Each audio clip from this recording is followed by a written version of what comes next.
Bonjour à tous, alors nous allons patienter quelques instants.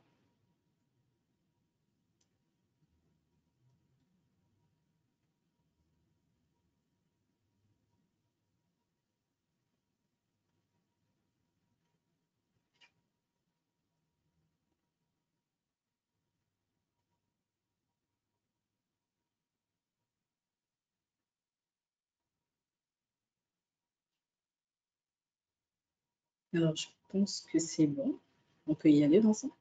Très bien. Alors bonjour à tous et bienvenue sur notre webinaire Les bonnes pratiques pour alléger sa taxe foncière industrielle. Alors je suis Lorenza Deveau, chef de projet marketing au sein d'Aiming et j'ai le plaisir ce jour d'animer ce webinaire. Donc je suis accompagnée de Vincent Hermide, consultant expert en fiscalité locale. Bonjour Vincent. Bonjour Lorenza. Très bien. Alors, pour information, ce webinaire est bien sûr enregistré. Donc, à la fin de cette session, vous allez tout recevoir, donc à savoir le lien de rediffusion ainsi que la présentation PDF. Si vous avez des questions tout au long de ce webinaire, n'hésitez pas à les poser dans la catégorie questions qui se situe juste à votre droite. Alors, je vous propose désormais de passer au programme qui va rythmer cette fin de matinée. Alors, Vincent va vous présenter tout d'abord le calcul de la valeur locative foncière. Donc, identifier la méthode d'évaluation applicable à un local d'activité. Ensuite, il vous présentera le dispositif de réduction de la variation de la valeur locative qu'on appellera RVVL, donc un dispositif qui est partiellement clarifié. Enfin, nous terminerons avec la méthode comptable, donc à savoir quelles sont les bonnes pratiques à adopter, mais aussi l'activation comptable des immobilisations. Et nous terminerons avec une session de questions-réponses. Je vais maintenant laisser la parole à Vincent et vous souhaite un très bon webinaire. Merci Lorenza. Nous allons donc débuter par une maxime bien connue, sans cesse sur le métier remettrez votre ouvrage. Pourquoi? Parce qu'en fiscalité locale, et plus particulièrement celle des établissements industriels, il convient très régulièrement de se reposer les questions de la nature de l'établissement qu'on a, de sa destination, de son usage, des moyens qui le composent pour s'assurer de manière permanente que l'imposition est bien cohérente ou à minima, ce qui fonde l'imposition à la valeur locative est bien cohérente. Donc cette maxime, sans cesse sur le métier, remettez votre ouvrage et on ne peut plus vrai pour les établissements industriels. Nous allons donc, comme Lorenza l'a indiqué, commencer par nous intéresser au calcul de la valeur locative foncière et plus particulièrement à un point d'importance pour les établissements industriels qui est de déterminer si oui ou non on doit retenir une méthode de calcul de la valeur locative spécifique aux établissements industriels ou si on doit plutôt s'orienter vers une autre méthode de calcul plus orientée vers les locaux dits professionnels ou commerciaux. Donc pour ce faire, on vous a préparé aujourd'hui un petit schéma de raisonnement qui a le mérite d'exister, qui en tout cas peut servir de support de discussion. Je suis certain que les plus férus et les plus aguerris d'entre vous en matière de fiscalité locale auront des questions, des doutes, des interrogations, voire des désaccords. C'est aussi l'objectif de ce genre de petit support. Mais l'objectif premier, c'est vraiment de donner un schéma de clarification qui permette d'aller assez vite à un essentiel qui sera d'identifier la méthode d'évaluation. Donc, d'une manière assez contre-intuitive, quand on s'interroge sur la valeur locative, la méthode d'évaluation de la valeur locative d'un local d'activité, on peut se poser comme première question l'inscription ou non au registre des entreprises ou au répertoire des métiers en vue d'une activité artisanale. Pourquoi? C'est que dès lors qu'on sera inscrit, valablement inscrit, mécaniquement, on sortira du champ de l'évaluation comptable pour basculer dans le champ de l'évaluation dite révisée, qui correspond à celui prévu à l'article 1498 du CGI que vous retrouvez en vert dans la petite case. Si d'aventure la réponse est non, on se pose une autre question, ce qui permet d'éliminer les cas les plus marginaux mais existants. Est-ce qu'on est face à un centre d'enfouissement de déchets soumis à autorisation et dont la dernière alvéole aurait été recouverte? Là encore, si la réponse est oui, on va basculer dans la méthode dite révisée. Si la réponse est non, on descendra vers une analyse un peu plus proche de l'activité financière du bâtiment en se posant la question de la valeur des ITMO. Alors, ITMO, on en parlera beaucoup aujourd'hui, ce sont les installations techniques, matérielles et outillages. Et si leur valeur est supérieure à 500 000, alors on va se poser la question de leur importance. Si cette valeur devait être inférieure à 500 000, mécaniquement, nous ne serions pas dans une évaluation industrielle. Sur ce premier point, le seuil de 500 000, c'est un seuil discriminant, c'est-à-dire si on est en dessous du seuil, on ne sera jamais dans une évaluation industrielle. Si on est au-dessous du seuil, ce n'est pas quelque chose d'irréfragable. Si on dépasse les 500 000, on devra se poser la question de l'importance des moyens techniques qui suivent derrière. Donc, si d'aventure les moyens techniques eux-mêmes devaient ne pas être importants, on sera dans un système dit révisé. Si les moyens techniques sont importants, on ira voir un peu plus en détail dans la nature de l'activité. Et si au demeurant, cette activité devait être une activité de fabrication ou transformation, on serait automatiquement un établissement industriel, du point de vue de la méthode d'évaluation. Si l'activité n'est pas de la fabrication ou de la transformation, on sera plutôt sur une activité dite de prestation et on se reposera la question des installations techniques, matériel et outillage. Et là, non plus d'un point de vue quantitatif, du combien, mais plutôt du comment et de leur rôle prépondérant. Donc, on va juste s'attacher quelques secondes à ces notions d'ITMO, de moyens techniques, peut-être pour clarifier un peu les sujets. Le critère d'importance des moyens techniques, c'est quelque chose de très quantitatif. On va s'attacher aux moyens techniques qui vont concourir directement à une activité et l'activité principalement mise en œuvre dans l'établissement étudié. Donc, on exclura systématiquement les moyens administratifs ou ceux situés hors de l'établissement. On va avoir une approche, comme dit, quantitative dans l'absolu. Donc, on va faire des listes, des nombres, des sommes, des prix de revient, des valeurs qui permettront de déterminer si on dépasse le seuil de l'importance. Je le redis, le seuil de 500 000 n'étant qu'un critère discriminant. Si on est en dessous, on est nécessairement éliminé de la méthode dite comptable. Si on est au-dessus, on doit quand même s'interroger si, quantitativement, en termes de nombre de moyens et autres, ou de taille et de dimension, ces moyens techniques sont importants. Le critère des installations techniques, matériel et outillage va être un critère de prépondérance. Donc, on ne se réduit pas pour le coup à une simple approche quantitative et on analyse, dans le cadre du processus d'intervention de ces ITMO, le rendement que ces installations vont avoir dans la performance du site, eu égard par exemple aux effectifs salariés. Donc, le facteur financier, le coût financier des facteurs techniques et humains ne suffit pas à lui seul. On doit apprécier le poids respectif dans le processus de production. Le recours à un seul ratio, par exemple, de la valeur des installations sur celle des terrains est également insuffisant. Et si on a des activités multiples au sein d'un établissement, le critère de prépondérance de ces ITMO, il va s'apprécier au regard de l'activité de manière globale. Exemple, si on se retrouve avec un site, par exemple, d'entreposage qui aurait de la commande ou de l'ingénierie à côté, on va apprécier les activités réalisées dans leur ensemble sur le site. Donc ça, c'est un petit décroché pour bien focaliser sur les notions de moyens techniques d'ITMO, d'importance et de prépondérance. On va revenir à notre schéma de raisonnement, puisqu'on est descendu dans ce schéma de raisonnement pour aller identifier ce qui allait relever de l'évaluation industrielle ou de l'évaluation commerciale, mais le chemin n'est pas fini. Puisque une fois qu'on a fait ce parcours analytique, on doit encore se poser la question pour les établissements dont la méthode pourrait être la méthode comptable, si les actifs étudiés, les terrains et bâtiments, sont inscrits à l'actif du bilan, du propriétaire, éventuellement de l'exploitant. Si la réponse est non dans les deux cas, on repassera dans une méthode dite révisée. Si la réponse est oui, on sera éventuellement amené à s'interroger si le propriétaire ou l'exploitant est soumis à un régime réel normal d'imposition. Si la réponse est oui, on sera enfin, dirais-je, en fin de course et à la bonne méthode d'évaluation. Si à contrario la réponse était non, on va devoir s'interroger sur l'activité du loueur, du propriétaire, et de savoir s'il s'agit d'une activité principale de location de locaux industriels. Et donc la réponse oui nous renvoie vers la méthode dite comptable, la réponse non vers une autre méthode que l'administration aujourd'hui identifie comme être la méthode dite particulière. D'accord. Alors, merci Vincent pour ces informations. Donc, ce schéma de raisonnement est assez complexe. Maintenant, est-ce qu'il s'adapte à toute situation? Alors, je l'ai dit en préambule, on aurait aimé qu'il s'adapte à toute situation. Simplement, vous l'avez peut-être compris, c'est vraiment une histoire de cas par cas, d'analyse des faits et des activités et moyens de chaque site. Donc, il a vocation à être assez transverse. Il convient bien évidemment d'avoir une attention particulière à chaque brique et à chaque étape pour identifier la bonne méthode d'évaluation. On va apporter deux exemples tout de même assez rapides pour illustrer ces situations. Par exemple, on va partir sur la situation d'un local qui va être affecté à une activité de stockage, que ce soit du stockage ambiant, réfrigéré, frigorifique, mixte, toute autre activité de stockage, de préparation de commandes ou de conditionnement de marchandises.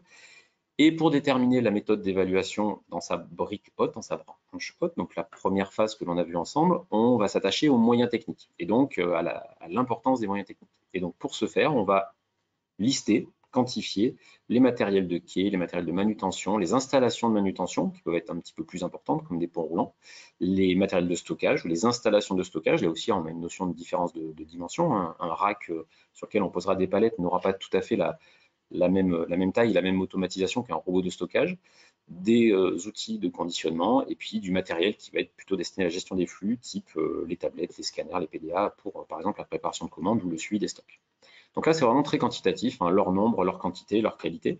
Et puis pour le critère de la prépondérance, là, on va plus s'attacher à la vraie vie, dans le sens où qu'est-ce qu'on en fait de ces outils.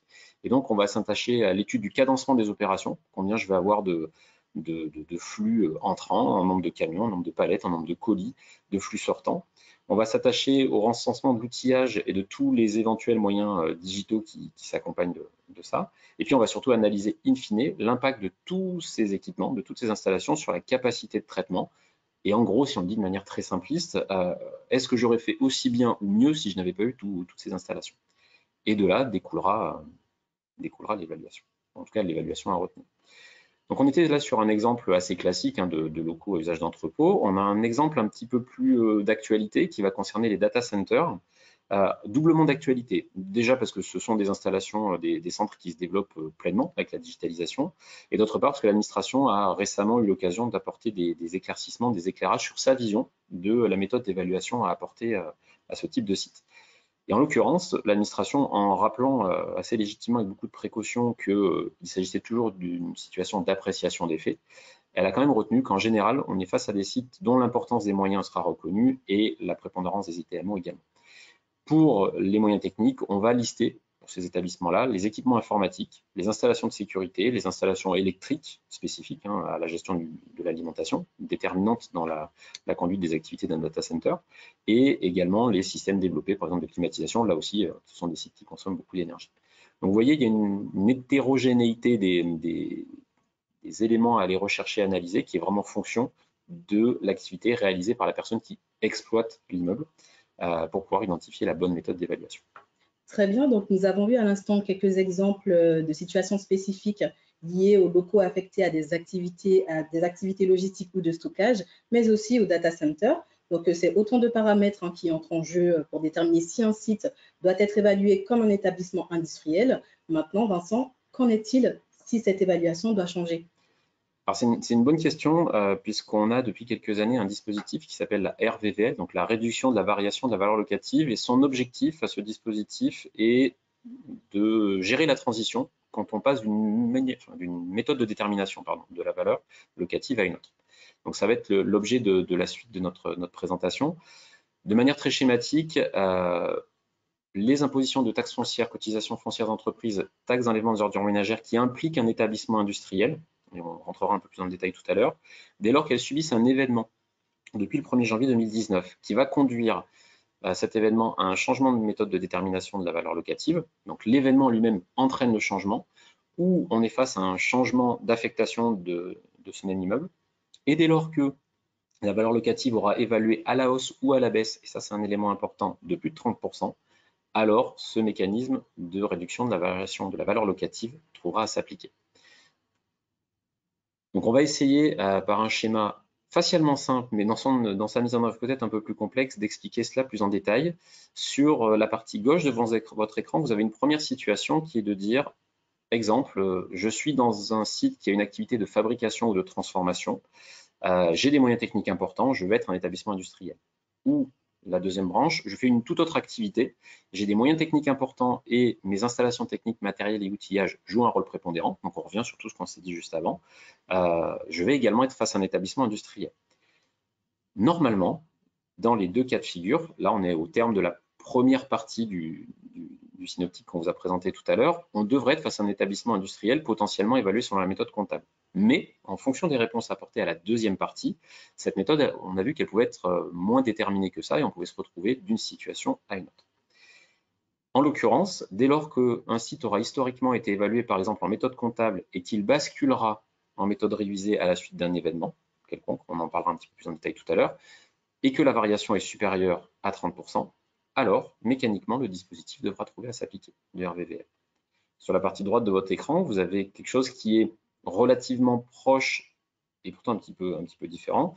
dans le sens où on va parler d'un changement d'affectation. C'est j'ai un site qui jusqu'ici était un site industriel, vraiment j'avais des outils, des machines, je produisais des biens corporels, et puis du jour au lendemain je décide d'en faire toute autre chose, d'en faire un hôtel. C'est un petit peu extrême comme exemple, mais c'est pour l'exemple justement. Et donc là je vais, par cette décision de changement d'affectation, opérer mécaniquement un changement de méthode de détermination de la valeur locative qui va me faire passer du monde industriel au monde commercial et donc mécaniquement changer de méthode. Et là encore, si l'impact s'avère être supérieur à 30% du point de vue de la valeur locative, on aura une application obligatoire de la RVVL. Je vous ai présenté ces deux zones comme étant étanches quelque part en les séparant. Elles sont un petit peu plus interconnectées que ça parce que on peut se retrouver dans une situation où j'ai un local qui est un local de fabrication, de transformation, qui est exploité par exemple par une entreprise inscrite au répertoire des métiers. Elle va être évaluée, son local va être évalué selon la méthode dite révisée. Et puis, au fil du temps, il change totalement d'activité. Il décide, je vais rester dans un exemple identique, de transformer le site en hôtel. Ils vont également rester en méthode révisée. Donc, ce que je veux dire par là, c'est que le système de réduction de la variation de la valeur locative n'est pas destiné à un changement total de méthode d'évaluation, de méthode comptable à méthode révisée inversement, mais il peut également s'opérer entre méthodes révisées. Donc, c'est quelque chose à surveiller. C'est pas si naturel que ça. Et ça peut avoir des impacts lourds dans la détermination des budgets, par exemple, ou des projections de taxes sur les avenirs dans l'hypothèse d'un changement. D'accord, donc Vincent, d'après le schéma que tu viens de nous partager, donc on remarque que c'est un dispositif potentiellement complexe. Est-ce que tu pourrais nous donner deux éléments clés à garder à l'esprit? Oui, alors l'élément clé numéro 1, c'est le côté analytique. Est-ce que le bien, le bâtiment que j'étudie relève potentiellement du monde industriel en l'ayant passé au filtre de l'importance des moyens techniques si j'ai une activité de fabrication et de l'importance des moyens techniques et de la prépondérance des ITMO si j'ai une autre activité. Déjà, ça permet d'être dans un premier silo, donc la partie haute, encore une fois, de notre synoptique de tout à l'heure, qui oriente un peu le raisonnement. Et le deuxième point, c'est vraiment d'avoir l'esprit très ouvert sur l'application de ce dispositif qui se veut large et de ne pas se dire non, je ne suis pas concerné. C'est quelque chose qui monte en puissance tout doucement. On se rend bien compte que ça commence à se lire dans les avis d'imposition. Et donc, ça veut dire qu'il faut s'en préoccuper parce que c'est une nouveauté. C'est clairement, c'est pas une nouveauté en termes d'années, parce que le texte il est relativement ancien, sauf à ma part, c'était la loi de finances pour 2019, mais c'est plutôt une nouveauté en termes de mise en œuvre applicative. Donc on a voilà, ce côté attention qui va peser fortement. On ne va pas faire tous les cas pour rester dans le timing de 20 minutes qu'on a alloué à ce webinaire, mais je vous inviterai à revenir dessus quand le support vous sera diffusé si le sujet vous intéresse ou à se rapprocher des équipes d'Eming si vous voulez plus d'informations.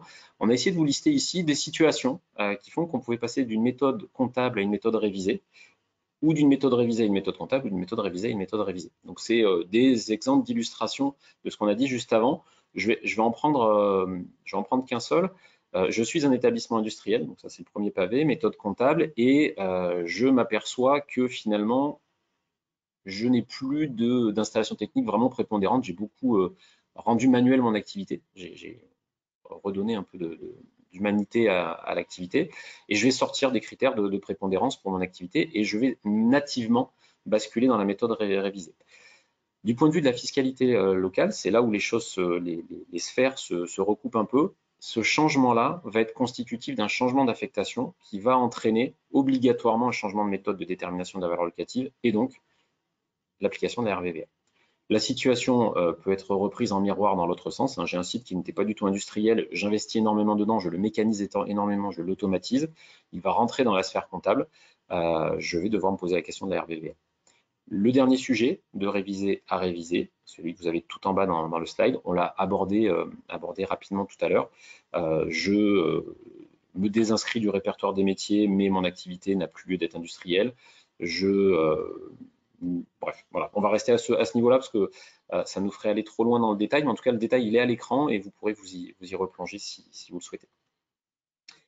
Du point de vue chiffré, là, on part d'un exemple assez basique. J'ai un entrepôt où je stocke à plat des palettes. Il était considéré comme un local commercial, évalué selon la valeur révisée. Donc, en 2023, il se passe quelque chose. Je ne peux plus être un local commercial, je dois devenir un local industriel. eh bien, pour 2024, je vais m'interroger sur la valeur théorique de 2024, comme si j'étais encore un local commercial, dans notre exemple 100 000 euros. Je vais m'interroger sur ma vraie future valeur avant tout objectif de RVVL, 150 000 euros dans l'exemple. Je constate un delta, 150 moins 100, 50 000, qui est largement au-delà des 50 000. Donc, je sais mécaniquement qu'à partir de 2024 et pour les 6 années qui suivent, je devrais prendre en compte la variation de manière progressive.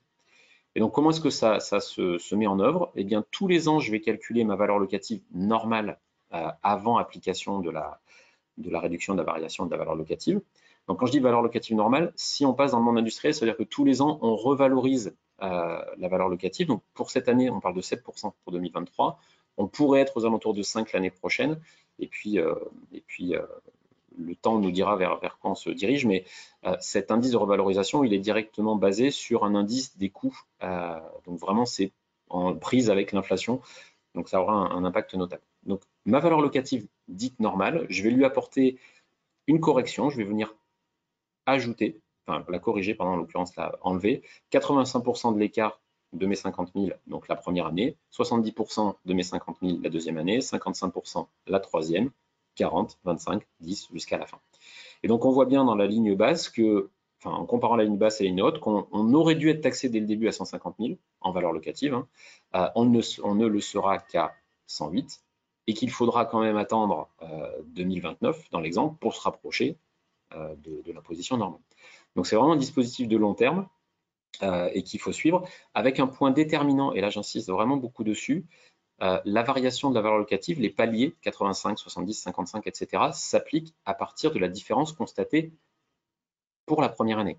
Donc, si cette différence constatée est fausse, elle le sera sur les 6 ans. Donc là, il y a un enjeu d'attention aussi qui est assez notable. D'accord, Vincent. Donc, nous l'avons vu tout à l'heure qu'il s'agit d'un dispositif complexe. Maintenant, on pourrait se poser la question à savoir, est-ce que tous ces aspects évoqués sont aujourd'hui connus ou bien il existe encore des zones d'ombre? Alors malheureusement, les aspects sont connus dans le sens où l'administration fiscale a mis à jour le BOFIP avec tout un tas d'informations particulièrement intéressantes sur la manière dont elle appréhende le dispositif. Donc on a par exemple des informations sur les modalités de prise en compte du changement. Elle considère que la déclaration de changement déposée par le contribuable va être un élément déclencheur, comme une réclamation, comme une procédure de contrôle. Sous-entendu, on parle de a posteriori. Je me rends compte en 2023 que j'aurais dû changer de méthode dès 2022, peut-être que je pouvais engager une réclamation. Ou en matière de CFE, en 2023, l'administration se rend compte qu'une CFE 2020 aurait dû changer de méthode d'évaluation. Quid de l'application des RVVL? En tout cas, pour l'administration fiscale, c'est possible. Donc, la mise en place à rebours est tout à fait possible. On nous précise également clairement, alors là, c'est un mélange entre le BOFIP et le texte, mais que le seuil de 30%, on l'apprécie après application des coefficients de neutralisation en matière de taxe foncière et de CFE lorsqu'on est dans un système révisé, après application du planchonnement également, et pour la seule CFE, après application de l'abattement de 30% spécifique aux établissements industriels. Donc il y a encore une fois tout un tas de paramètres à bien intégrer dans son analyse pour identifier le seuil des 30%. Et puis on nous précise aussi que la fin de l'application du dispositif, c'est soit à son terme, ça c'est la solution la plus simple, soit dès lors qu'on aura un changement dans l'identité de l'exploitant, donc là le dispositif est censé chuter totalement, soit en cas de changement de consistance ou d'utilisation de l'immeuble. Reste quand même 3 points, et là on va peut-être accorder, même si je vois que j'ai un petit peu dépassé, mais accorder un instant d'attention à ça, ce qui est important, parce qu'il y a quand même 3 points de flou aujourd'hui sur lesquels on peut encore s'interroger. Premièrement, je disais au tout début de la présentation que ce dispositif RVVL portait sur la taxe foncière, la CFE et la taxe d'enlèvement des ordures ménagères. La question qui se pose en premier lieu, c'est doit-on porter une attention sur la variation du seuil, donc les 30% unitairement, c'est-à-dire je prends chacune de mes collectivités bénéficiaires de la taxe, ou est-ce que je les appréhende dans l'ensemble? Vraisemblablement, la réponse sera plutôt unitairement. Et également, est-ce que je dois prendre en compte les taxes annexes qui ne sont pas expressément citées, c'est-à-dire taxe spéciale d'équipement, GEMAPI ou taxe pour frais de chambre de commerce et d'industrie pour la CFE. Donc là, il y aura également un questionnement à se poser. Deuxièmement, quand on appréhende le texte avec une lecture un peu large, on s'aperçoit que la RVVL va s'appliquer dès lors qu'on a un changement qui va être lié à autre chose qu'un changement d'affectation. On a un paragraphe qui est dédié à ça. Et on nous dit, pour les changements d'affectation, de locaux nouvellement affectés à un usage industriel ou professionnel. Et là, la question se pose, admettons que mon immeuble ait été historiquement évalué comme un local commercial. Pour une raison X ou Y, une demande du contribuable, un contrôle, une mise à jour tout à fait naturelle, cet immeuble devient industriel. Et puis, dans la période d'applicabilité de la RVVL, il redevient commercial. Peut-on considérer que ce changement d'affectation correspond à un local nouvellement affecté à cet usage? La question est en suspens, mais elle mérite d'être posée eu égard aux conséquences de la RVVL sur les impositions telles qu'on l'a vu de manière chiffrée tout à l'heure.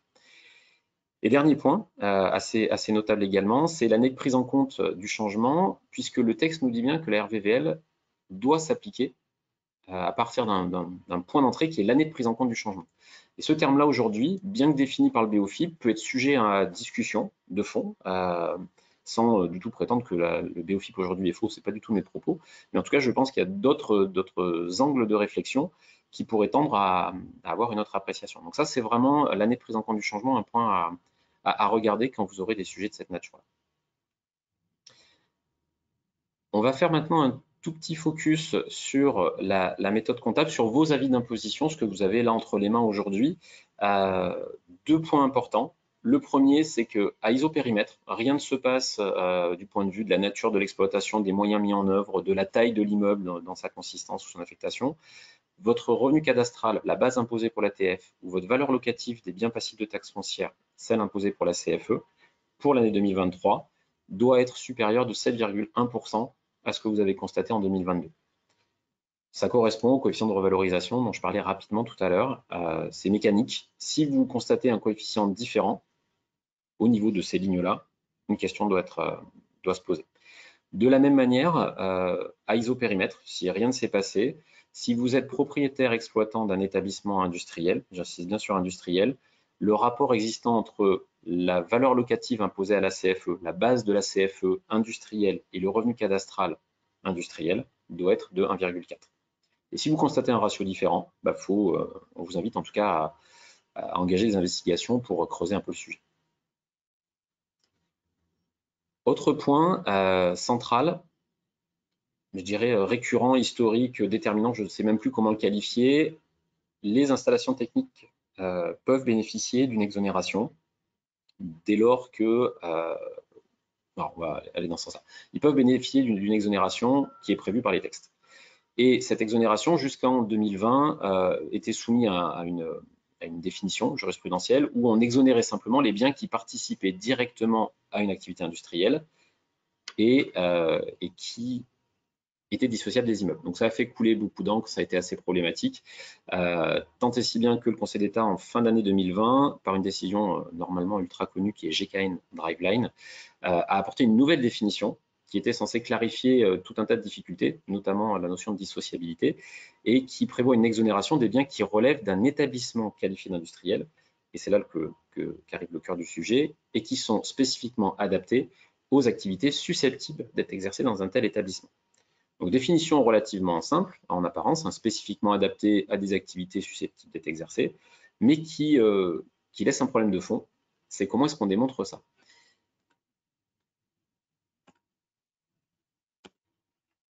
Et j'ai un petit problème de slide. Voilà. Aujourd'hui, l'administration, quand on échange un peu avec elle, a une approche, alors pas uniforme, mais en tout cas qui a l'air d'être assez homogène, où leur point de départ, leur souhait de départ, c'est vraiment un retour d'expérience, c'est d'avoir une première vision de l'imposition. Donc, ils sont très souvent en demande de « Ok, aujourd'hui, vous êtes imposé sur quelque chose, apportez-nous le détail des actifs, des immobilisations qui sont taxées. » Elle est ensuite en attente d'avoir une liste détaillée des biens qu'on qualifie de biens exonérables, qu'on appelle souvent des biens d'équipement spécialisés, ou d'autres natures qui seraient hors du champ, bref, de tout bien qu'on envisagerait de sortir du champ de l'imposition. Elle est également en demande de la catégorie, à quelle catégorie est-ce qu'on entend rattacher ces biens, et in fine, quel est l'impact économique. Et de toute cette liste, on en a un qui est déterminant, c'est ces fameux biens d'équipement spécialisés, parce qu'on a beaucoup de questions, et plus légitimes les unes que les autres, pour bien comprendre, pour permettre à l'administration de bien comprendre ce qu'est un bien d'équipement spécialisé. Et donc, dans le cadre des biens d'équipement spécialisés, nous, on vous propose une approche, on l'avait dit dans un webinaire précédent, je crois qu'on l'a qualifié de documenter, documenter, documenter. L'approche est un peu identique. Là, c'est vraiment de se dire le meilleur moment pour commencer à documenter en matière de fiscalité locale des équipements susceptibles d'être exonérés, c'est le moment où vous allez créer les lignes budgétaires pour les gros investissements ou lorsque vous allez mettre en service les immobilisations ou les activer. C'est-à-dire pas 5 ans, même 2 ans ou 3 ans ou 10 ans après, c'est vraiment la ligne budgétaire arrive, l'immobilisation va être activée, je m'interroge sur la nature de ce que j'active, je me rapproche des bonnes personnes pour avoir la main sur l'information, une information fraîche avec des personnes encore présentes, ce qui peut, avec le temps passant, ne plus s'avérer le cas. L'objectif étant, à partir de tout un tas de supports, d'obtenir de l'information, de la structurer pour s'assurer une parfaite sécurisation des impositions telles qu'elles existent pour les établissements industriels. Donc on peut partir des dossiers internes de demande d'investissement, donc là où on va obtenir un descriptif général du projet, ce qui est essentiel pour le contextualiser, pour le géolocaliser quelque part sur le site, voir si on est vraiment sur une zone productive ou une zone en tout cas susceptible d'accueillir des éléments qui pourraient être dans un autre établissement industriel, la nature et la destination des biens. On va avoir aussi un élément extrêmement important, c'est dans le cadre des projets d'investissement, souvent l'investissement se fait en découpant les lots. Eh bien, en creusant un petit peu, déjà, on va pouvoir découper ces lots, sous-découper ces lots en lots intéressants ou en lots secondaires du point de vue de la fiscalité locale. Et au sein de ces mêmes lots, aller identifier ceux nécessitant d'engager des travaux additionnels de répartition. Un exemple un peu classique, c'est les honoraires. Vous faites intervenir un prestataire qui vous accompagne dans l'extension d'un site industriel. Ce prestataire va couvrir des champs qui vont être aussi bien de pur immobilier, voire même de défricher une forêt, que de mise en production des outils industriels. Donc, vous aurez, grâce à ces documents-là, une mine d'or pour préparer la documentation. Vous aurez également toute la partie un peu plus technique qui va être le cahier des charges, les devis, les commandes, là où on a des éléments concrets qui peuvent servir de support de préparation, mais aussi pour plus tard de support justificatif. Et enfin, je le mets vraiment à la fin parce que malheureusement, elles ne sont pas toujours explicites, les factures qui là aussi permettront de servir de support simplifié en cas de demande, où vous pourrez à minima, si la facture est clairement établie, la fournir plutôt que de remonter dans plus de détails. Voilà ce qu'on peut dire en ayant, j'en suis navré, un petit peu dépassé le temps alloué sur ces sujets de fiscalité locale. Merci beaucoup pour votre attention, en espérant que ça vous ait intéressé. Effectivement, merci à toi également, Vincent, pour toutes ces explications. Vraiment, c'était très clair. Maintenant, je vous propose qu'on passe à la session questions-réponses. Donc, alors, nous avons reçu des réponses. Alors, pour la première, je vais peut-être activer ma caméra, c'est mieux. Alors, pour la première question, donc, je viens d'acheter un bâtiment industriel impacté par la RVVL. Est-ce que je dois comprendre que ma taxe foncière 2024 sera toujours concernée par la RVVL? Alors, dans ce cas de figure, si on part du principe que vous avez acheté un bâtiment que vous exploitiez déjà, alors le dispositif RVVL restera sur vos avis d'imposition 2024. A contrario, si le bâtiment a été acheté en 2023, mais que vous n'étiez pas l'exploitant, donc on est face à un changement d'exploitant, on se retrouve dans un cas de figure où le dispositif ancien de RVVL doit disparaître. Là, ça mérite à chaque fois de rentrer peut-être plus dans le détail, mais dans l'esprit général, c'est le dispositif. Très bien, je te remercie Vincent. Alors pour la question suivante, excusez-moi. Donc d'une manière générale, n'est-il pas préférable d'être évalué selon la méthode industrielle plutôt que selon la valeur commerciale, donc c'est-à-dire depuis la réforme des locaux industriels, passage de 8% à 4%? Alors ça, c'est le jour où j'aurai la réponse à cette question de manière sûre et certaine, je jure que je la donnerai.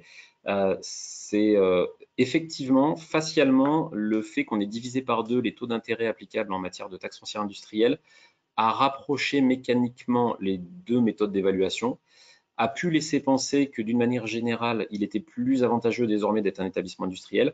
La pratique montre que c'est pas si évident que ça. Ça peut l'être dans certains cas, bien évidemment, mais on est vraiment face à du cas par cas.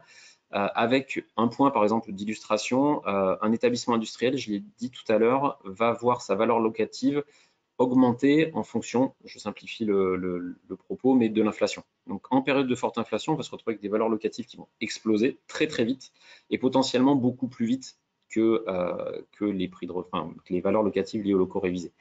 Et de la même manière, quand vous allez faire des travaux imposables dans un établissement industriel, vous allez renchérir le prix de revient et la valeur locative va augmenter. Donc, à un instant T, effectivement, il peut sembler intéressant de basculer en évaluation industrielle, mais sur un moyen terme, c'est peut-être pas si évident en fonction des investissements projetés. Donc, c'est une question hyper intéressante, mais dont la réponse est aujourd'hui plus du cas par cas, malheureusement, y compris pour moi, que du général. Pardon. D'accord. Alors, nous allons terminer avec une dernière question, à savoir le nombre de personnes sur un site où la masse salariale est-elle regardée par l'administration pour apprécier si la méthode comptable peut être appliquée? Alors, si on est dans le cadre d'un établissement qui a trait à la fabrication ou à la transformation de produits, le critère qui est regardé en priorité, c'est, enfin exclusivement d'ailleurs, c'est l'importance des moyens techniques. Donc dans cet exemple-là, dans ce silo-là, on n'aura jamais de problématiques liées aux effectifs salariés. Pour ce qui concerne les autres activités, où là vont rentrer en jeu l'importance des moyens techniques et la prépondérance des installations techniques, matériels et outillages, nos fameux ITMO, l'effectif salarié va pouvoir être pris en compte, mais ce qui va aussi être pris en compte, c'est quelle est son intervention dans le processus productif et son caractère déterminant par rapport aux dites installations. Donc ça peut rentrer en ligne de compte, effectivement, à quoi est-ce qu'ils sont affectés, comment est-ce qu'ils font leurs activités, combien ils sont, mais ça s'inscrit dans un écosystème beaucoup plus large que le simple décompte du nombre de salariés. Merci pour ton éclairage, Vincent. Alors, nous vous remercions d'avoir participé à ce webinaire. Si vous avez d'autres questions, n'hésitez pas à rentrer en contact avec nous à partir de notre site internet, donc www.emin.com.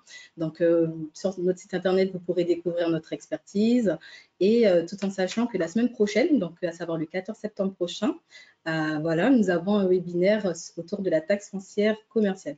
Donc, nous invitons à découvrir le programme et pourquoi pas nous rejoindre à cette occasion. Nous vous souhaitons une bonne journée et à bientôt. À bientôt. Au revoir. Au revoir.